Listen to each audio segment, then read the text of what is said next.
Today's reading is from Rays of the One Light by Swami Kriyananda. This week is entitled Reincarnation, the Spiral Staircase. Truth is one and eternal. Realize oneness with it in your deathless self. The following commentary is based on the teachings of Paramahansa Yogananda. In the book of Revelation, chapter 3, Jesus Christ tells us, "Him that overcometh will I make a pillar in the temple of my God, and he shall go no more out." There is a difference between church dogmas, which are based on reasoned deductions from scriptural statements, and the pronouncements of wisdom, which are based on the inner realizations of scriptural truth. Reason, like a train, can only follow already existing tracks of human experience. Human memory, being short, is seldom able to cross back over the threshold of a person's present existence. Biblical references to previous lifetimes on earth are overwhelmed in the deductive process, and we find them therefore excluded from the body of official dogma. Nevertheless, such references exist. The Bible itself presents them, as does Christ in this passage, not as abstract teaching, but as direct personal perception of truth. In the same way, Krishna in the Bhagavad Gita silences Arjuna's reasonable doubts on the subject, not by reasoned argument, but by the frank statement contained in the 4th chapter of this great scripture. Arjuna, you and I have passed through many births. I know all of them, though you, O chastiser of foes, recall them not. Thus, through Holy Scripture, God has spoken to mankind. Om, Om, Om. I'd like to begin with a reading from Whispers from Eternity.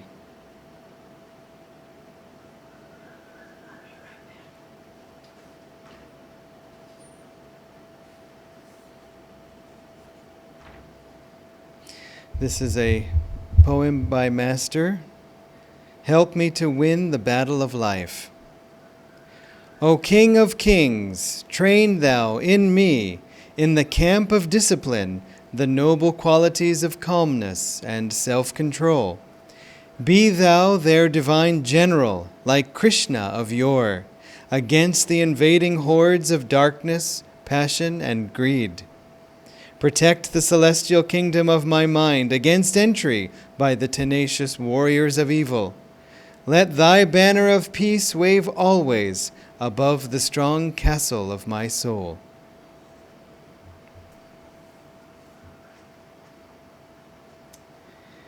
It's always so wonderful to hear in Master's poems the strength of his will, his fiery personality, as has been described by Swamiji and others who knew him.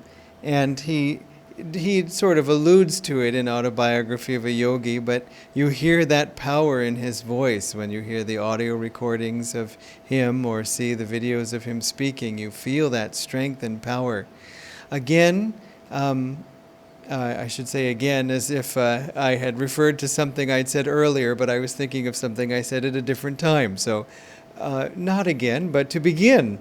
Master was not his personality, however. He himself said that when he was beginning a new life and saw the personality he was to put on himself for that life, because the ego, the body, needs an ego to function.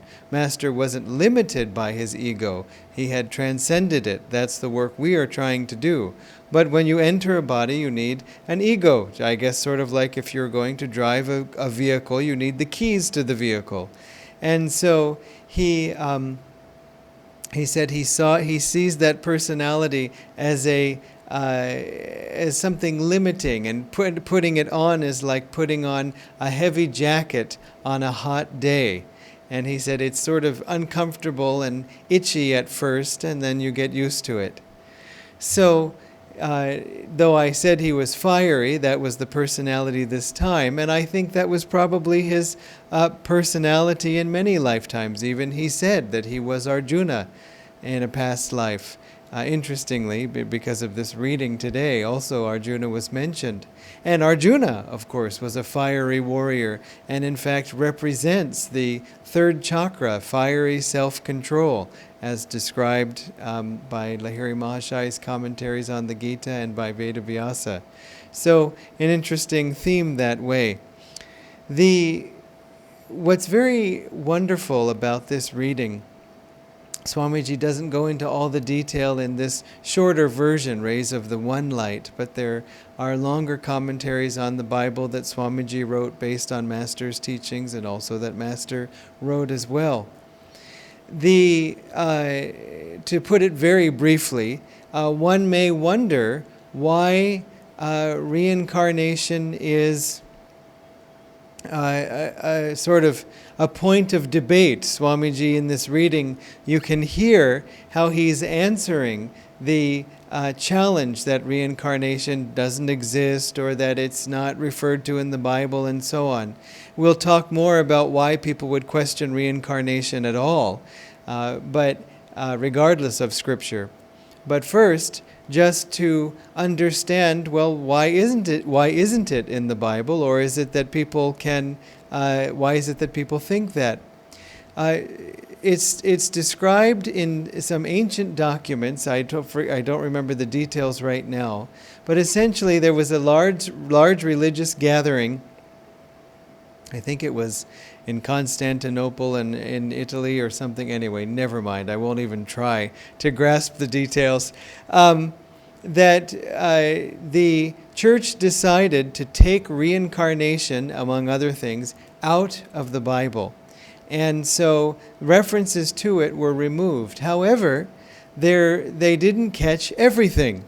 And so, for example, Jesus says, "For he that overcometh, I will make a pillar in my Father's kingdom, and he shall go no more out." And we could explain how that is a reference to reincarnation. There are some that are very overt. In the Old Testament of the Bible, the part even before Jesus is mentioned, it says that soul is sent by God to earth again and again until it accomplishes what it is meant to do. I mean, how could it be sent once? Again and again does not mean once. So it seems pretty clear. One of my favorite references that somehow survived the purge from the Bible is the one that Jesus and his disciples come to a man who was born blind from birth, And the disciples ask Jesus, "Who sinned, this man or his parents, that he should be born blind?" Meaning he was born blind. Whose fault was it? Was it his fault or his parents' fault? Now, I don't know what Jesus said. I have to look it up again to remember that part. But if you think about it, his parents sinned, and so the baby was born blind. We can understand that. But the baby sinned, and so it was born blind? How is that possible if there is no reincarnation? I mean, did the baby sneeze at the wrong time, right when it was being born, and that was such a sin that it was then born blind? It wasn't doing anything before it was born, unless it had lived before. And so, again, it's fun because no matter how people try to hide the truth finds a way to wriggle through. Sort of like if you pave over the ground with asphalt, with cement, cover it with stones, still the plants underneath find a way even to break through solid cement and reach up into the light above. And so those seeds of truth will always sprout in every situation, no matter how much the forces of untruth, the forces of ego and desire try to suppress the truth because it finds the truth inconvenient, uncomfortable, or against its desires. the truth always comes out in the end. This is also a statement from the Bible. God is not mocked, meaning the divine laws are what they are. You can like them, you can hate them. You can say they're true, you can say they're not true. They simply are true. We can accept this in the realms of science, that you may have opinions about gravity. We may have preferences about gravity. We may even sort of go on a campaign to declare that gravity doesn't exist. And yet we will be standing on this earth by the very force of gravity that we are opposing. Otherwise, we might be floating off this earth. And so, truth simply is. And the laws of the universe are what they are. As Sri Yukteswar said to Yoganandaji in Autobiography of a Yogi, he said to Master, "Why don't you get an astrological bangle?" And Master said, "Sir, I don't believe in astrology." And Sri Yukteswar said, it is never a question of belief. He said the laws of the universe operated just as effectively before Isaac Newton as after. The universe would be fairly chaotic if its laws could not operate without the sanction of human belief. And so the only question is what is true. And this also helps us understand when we are perceiving what we can of the truth, and if someone is coming at us trying to suppress that or argue it or scream loudly in opposition to it, first of all, the truth is they have that right. God has given us all free will and has given us also the opportunity to find our own way on our own. And so if somebody wants to go off in that direction, they are free to. It can be hard for us if they are not going off in that direction, but they are coming here in this direction, bludgeoning us with their point of view that we may find just unpalatable, distasteful, given the truths that not only we believe in, but that we have experienced. However, we have to respect their right to do so, and perhaps wonder if maybe it isn't Divine Mother herself who sent them to us, to test our cheerfulness in the face of opposition, or our ability to keep calm, even when poked at, when bothered. And that is the real victory. And so, on the other hand, we have to also accept very calmly that truth simply is. As Swamiji has said in one of these, I think it's one of these affirmations for self-healing, whatever is, simply is. I cannot change it by the mere wishing. Fearlessly, therefore, I embrace the truth, knowing that at the heart of it, God's truth is always good. And that's another point, that the truth itself is always good.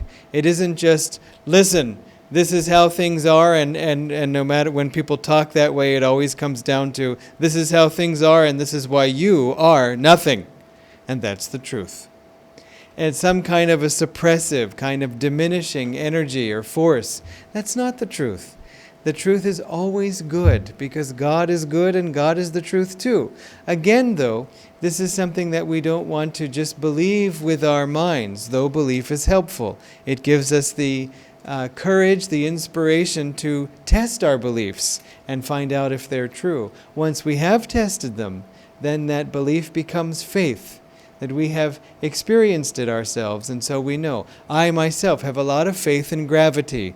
I have experienced it. I experienced it just the other day when trying to move something on the counter and knocking a glass off the counter and watching as gravity cheerfully brought it to the floor, and it shattered into about 1 billion pieces, which later I had to sweep up. And so I have a lot of faith in gravity. But these things come from experience. So, if someone opposes the truth as we see it, we can remember Swamiji's statement that we need not become emotional in the defense of truth. Truth does not require us to become emotional in its defense. It simply is true. And so you may find this, that sometimes if someone is challenging you on something that you not only you know to be true, but you can prove is true. You know, that you didn't get a missed call from this person. You couldn't have gotten a missed call from this person. They said they had lost their phone. And you say, here it is. Take a look. We don't get, how can you call me a liar? How can you accuse me? How can you not believe me? No, just here it is. Just see the facts. This is what's true. It's no problem. And so in that way, we can be calm even if we can't prove it to the other person. And we should remember also that it is not our job to prove it to anybody. If somebody's interested, sure. If someone's open, fine. But if they're not open, let's wait until they are open. Or let's not waste our breath or annoy them or ourselves by trying to force them open. Because when we do that, we're only wanting to do that so that we can feel better. You must accept this. You do? Then I feel better. Let's just feel better anyway. Let's not make our feelings, our calmness, our peace of mind dependent on someone else's attitude, on someone else's behavior. Would we like them to have to depend on our mood to determine whether they can be in a good mood? It's just not fair. We have responsibility in this life for only one person, ourselves. We may have others who we are, and God has entrusted to us to serve, to help, to care for, but not to own, not to be responsible for, not to inhale and exhale on behalf of. That is their job. They have to breathe on their own. We have to breathe on our own. We have to make our own decisions. They too. We can't take their exams for them. And we can't ask them to take our exams for us. Our tests are for our own benefit, our own strength. It's like eating food and hoping that somebody else feels fed, or asking the reverse. Some things we simply have to do on our own, and we have to trust that other people can do those things on their own too. This is just the way this is just the truth of it.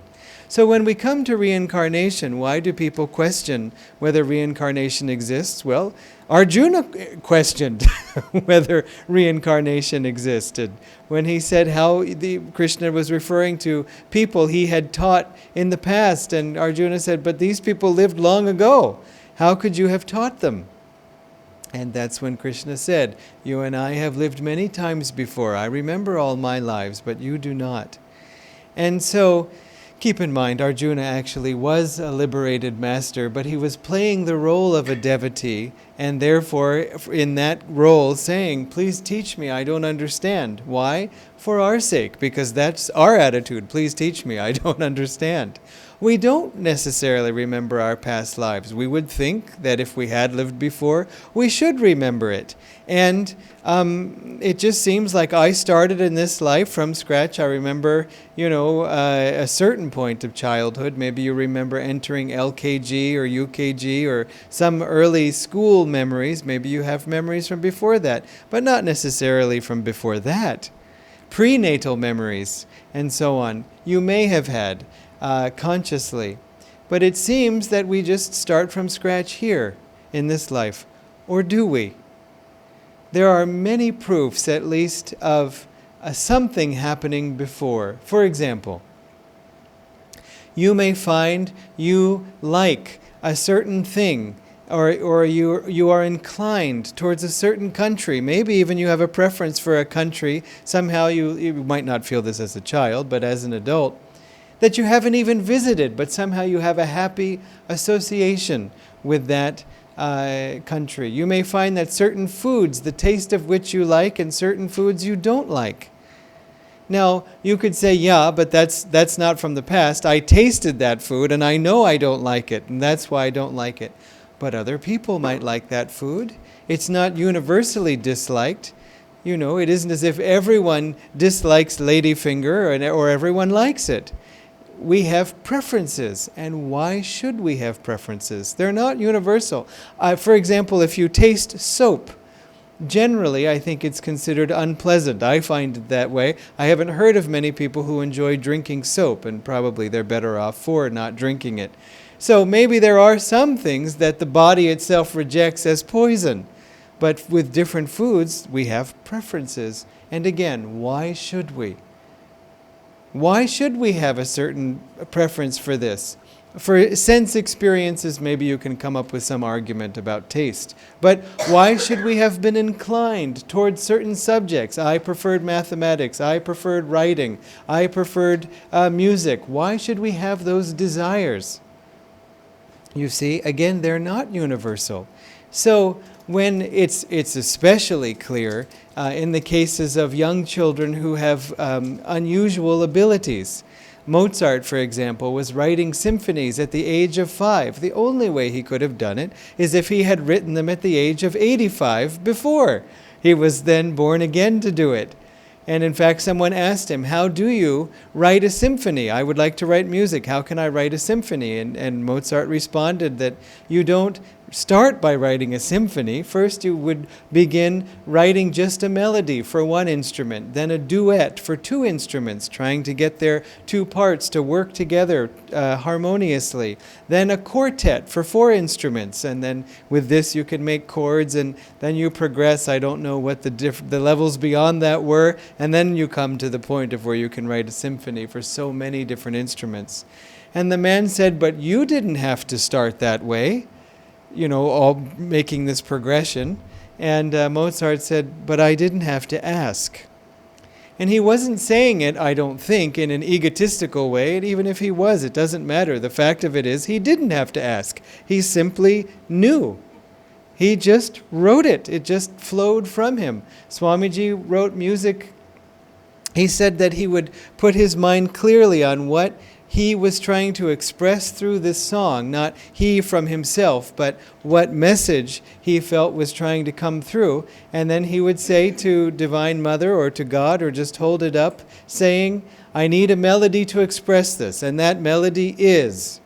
And it would just appear in his mind, and he would write it down.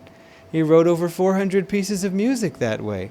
It's just, it's if you've ever tried to write music or even sing a little song that you just make up on your own, you can find how difficult it can be to write anything that has any sort of magnetism or life to it. In fact, many people find this, and yet they publish their music anyway. And so that you could just ask for a melody and that it just be there is amazing. Master demonstrated this too. But in Master's case, of course, he was one with God. Swamiji was one with God at the end of his life, so Master said so. So we could attribute it to their saintliness. But even people who have a worldly skill, a worldly strength from nowhere. And again, you may have found this in your own life too, that you not only preferred perhaps a certain subject in school, but you had a skill for it, a knack for it. I remember a student of mine. I was a school teacher for some years, and I was tutoring him, and not only as his teacher, but after school we would meet sometimes. And I was helping him with math and algebra and so on. And then later on, he graduated from the school and went on to high school, but he still, we met sometimes during summers, and I would continue to help him in different ways. And he was learning how to balance equations in chemistry in high school. And he said that I'm in class with all of these other people, and some of them have already taken chemistry, and yet they're finding the balancing of equations difficult. You may remember that, there is this, sodium and chlorine, and they have these sort of positive and negative charges, and you have to make the charges on this side of the equation equal the charges on that side of the equation, and so on. So he said to me, they're finding it difficult to balance these chemical equations. He said, but Dharmaraj, it's only algebra. And I thought, my work is complete. As a math teacher, it's just algebra. It's trivial, no problem. And so if that's how he could feel about it, then I was very happy. But it's true. There are some things that when we have such a strength in, we find it natural to do them. We find it natural to go in that direction. Again, Swamiji said gave this advice that think back to your time as a child. What activities were you inclined towards? Who were your heroes? What sort of dreams or desires or wishes did you have? That can be a hint not only of your past lives, but it can also be a hint on the right course for you in this life as well. So, as we meditate, however, as we go within ourselves, we find it easier and easier to, if not remember vividly our past lives, at least have hints, certain emotional tendencies, certain feelings that we have. We may start to understand that this may have come before. I feel like I was born with this.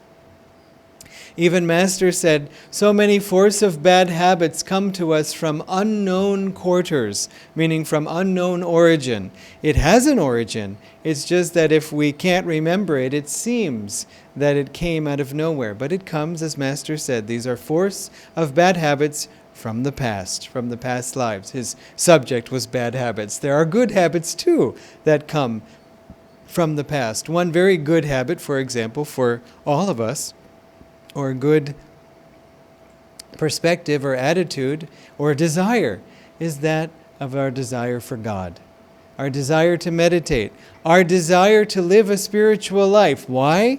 So that we can appear a certain way, so that we will get a certain thing out of it from the world? No.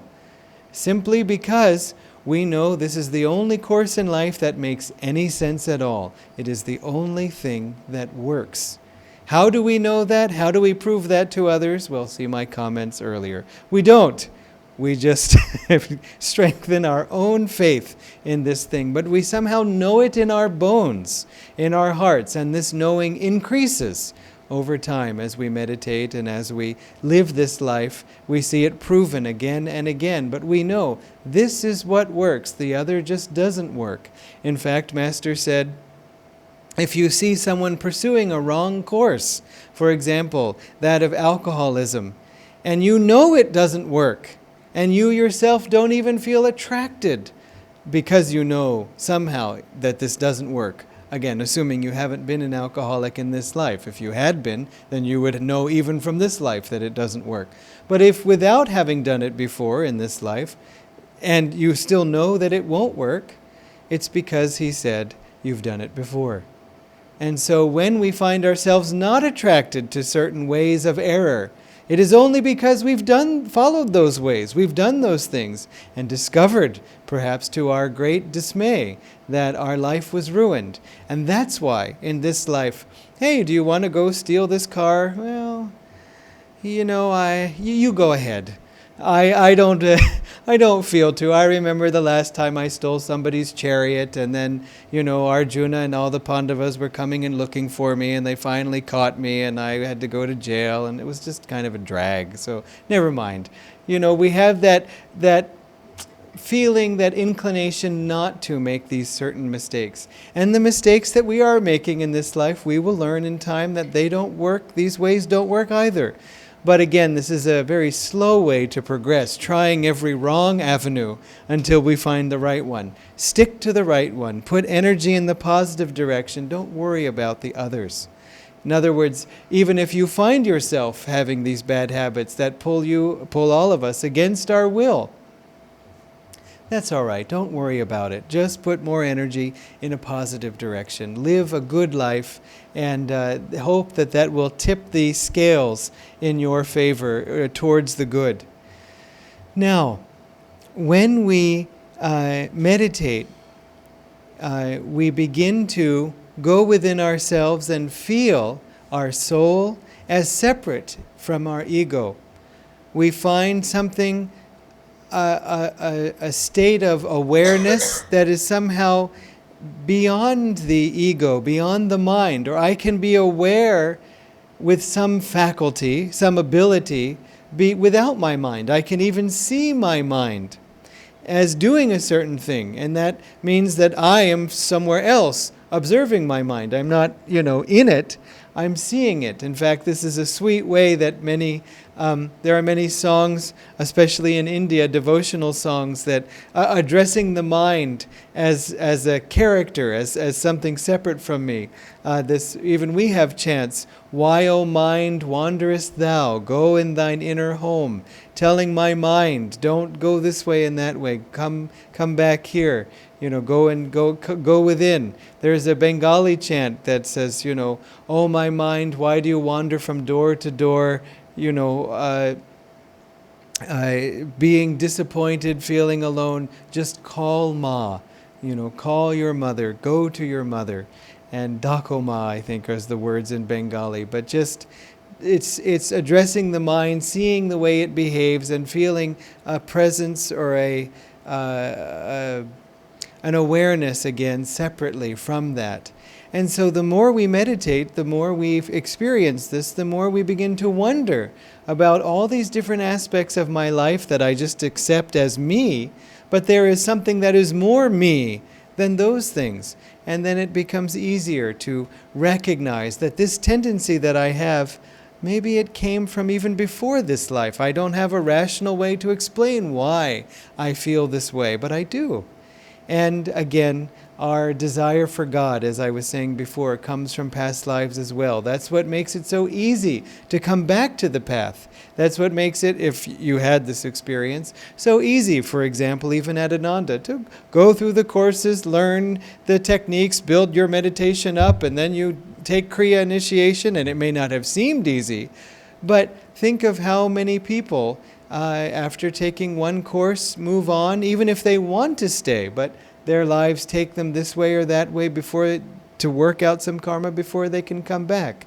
It's not a question of judgment or who is better or worse, nothing like that, but just to say, sometimes there are things that are so easy for us and we don't even recognize how easy they actually were, that we just could do what we wanted without being obstructed, without being pulled away, and so on. In fact, this ability to remember past lives is given by Patanjali in the Yoga Sutras, when he lists the yamas, the 5 don'ts of the spiritual path, non-violence, non-stealing, and so on.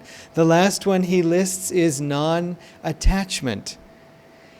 And he says that when you perfect your non-attachment, that you have the ability to remember your past lives. And why should that be so? Well, logically, we can even understand it, that a non-attachment means not having desire for the things that belong to us. Because he also says, another one of the yamas is not to desire what other people have. Fine. Non-attachment is not to desire what we ourselves have.